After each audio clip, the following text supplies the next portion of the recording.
Hello Tandem fandom and welcome back to our YouTube channel. My name is Lex and I am your crime and thriller correspondent. Today, if you haven't already guessed from the title, we are going to be discussing multi-format or mixed media thrillers, something that has taken the world by storm in recent years. And I'm sure you've all got your favourites that are popping into your head already.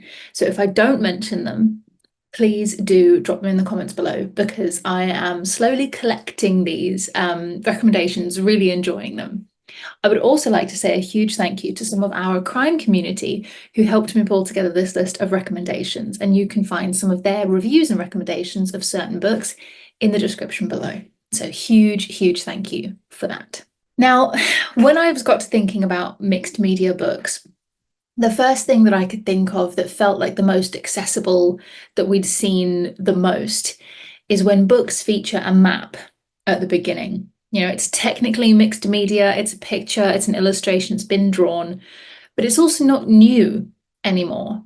You know, we've seen maps of mystery islands, of fantasy locations.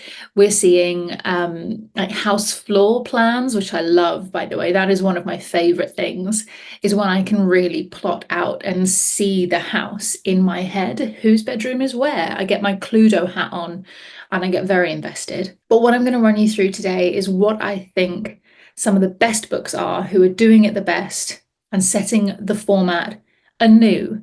So we started with kind of old school epistolary novels, which is letter format, if you would like the specific definition, and kind of maps with "Here be dragons" written in the corner. And now we have these books, which I think are doing it exceptionally. Now, we can't talk about mixed media crime and thriller books, of course, without talking about Janice Hallett. My first Janice Hallett book, actually, and my only Janice Hallett book at the moment, is The Alperton Angels. And this book follows two investigative journalists, I think, working for opposing papers, or one of them was writing a book, one of them was writing a story for the newspaper. And the back and forth that they have as sometimes friends, sometimes enemies, in the case of The Alperton Angels, which is a little bit culty, but I won't give you any spoilers. If you're new to Janice Hallett's work, each of her books is completely told in mixed media format. There is very little, if any, long form written prose, which means you do have to work a little bit harder. This is not a no thoughts, head empty read, but it is exceptional fun for the armchair sleuths among us. The Alperton Angels is told primarily in voice note transcripts, WhatsApp messages, emails, and really interestingly for this one, which sets it apart from the other Janice Hallett titles, it is told with excerpts from non-fiction books within it, fictional non-fiction books within it that all relate to the subject that the characters are researching. So you really do feel that you're doing the research with the characters, and that's just huge fun. Janice Hallett has also published The Appeal, which I think was primarily emails, the Twyford Code, which is primarily voice transcripts, and The Examiner, which is her new book, either about to come out or just come out. And I think that book is told primarily, again, in a kind of epistolary-esque format, but with the inclusion of artwork, coursework, and exams from particular schools that a certain examiner is adjudicating over. So let me know if you're going to read The Examiner and how you feel about Janice Hallett's take on mixed media thrillers. Next on our list, and a book that took the supermarkets by absolute storm, is Murder in the Family by Cara Hunter. This book sees Luke Ryder dying and leaving behind an older widower and 3 children. Years later, the case is then discovered and investigated on a TV show called Infamous. And the book follows the researchers for that TV show as they dive deep into this cold case. I'm yet to read this one, but I bought it when we were all having that mad Cara Hunter hype, and it's been sat on my bookshelf ready and waiting for me to dive in. So again, this one, it's really research heavy. You are a TV researcher on the set of Infamous, digging through the files, riffling through the papers, and trying to see what's what.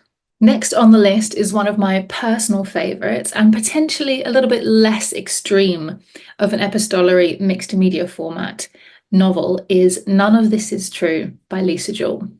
Now, you'll know that we worked on the release of the hardback for this, so we have a podcast which you can listen to. We'll pop that in the description down below. And I have the transcripts, just keeping up with the mixed media, also available for you down below. None of This Is True is an amazing Lisa Jewell book, probably one of my favourites, definitely her darkest, which follows a woman retelling her horrific life story to a podcaster who is helping her come to terms with her current situation and what the reality of that looks like. But because Lisa Jewell is Lisa Jewell and she is so exceptional, not only do we have podcast transcripts within the novel, so this is one of those books that really does feature a lot of long form prose rather than the opposite end of the spectrum where you have Janice Hallett. Lisa Jewell, I would say, is maybe 20% podcast transcripts, 20% Netflix documentary transcripts, and then the remaining 60% is long form narrative that we know and love Lisa for.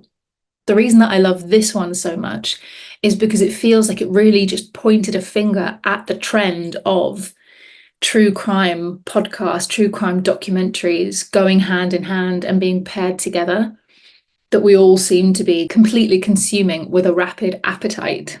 Next on the list, we have My Best Friend's Exorcism by Grady Hendrix, who also gets an honourable mention for Horror Store, which is the horror book that is formatted like an IKEA catalogue. I'm yet to read that, but I've heard good things. So My Best Friend's Exorcism is a moody 80s camp supernatural horror.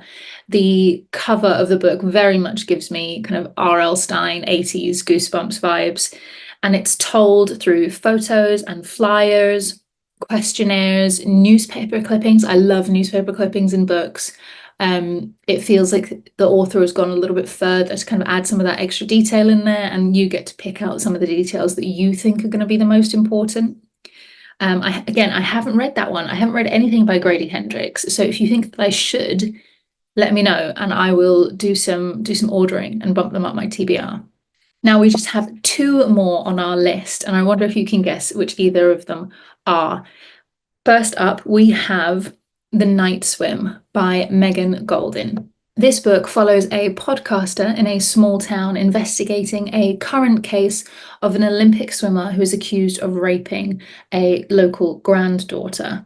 However, throughout her investigations, she's also drawn to a cold case, and the book follows her as she investigates them simultaneously. This book is again told through podcast transcripts, just like that Lisa Jewell book, but also case files, documents, photos, and more.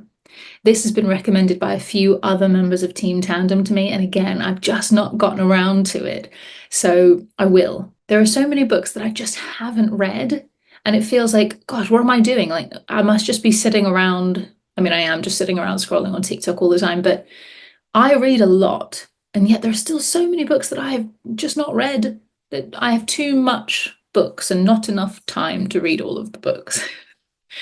But the last book on our list for today is called Night Film by Marisha Pessl. And this book follows on from our Grady Hendrix nod to horror, with a journalist investigating the death of an elusive horror director's daughter. So you know that you're going to be getting that crime thriller element, but you're also going to be getting that horror element in there too. And because spooky season is right around the corner, then I'm lining you up with some of the best recommendations right here. This book is full of police reports, photographs, and most interestingly, an interactive app. So actually, I think this one might be the top of my list to investigate, because I've never seen that done before. An app that you play with whilst you read.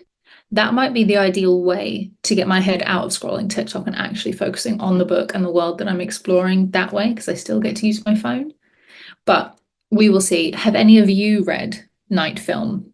I would love to know what your experiences are of that one. And if you have any other mixed media thriller recommendations, I'm sure that there are so many out there, but I can only fit so many into my recommendations list for you.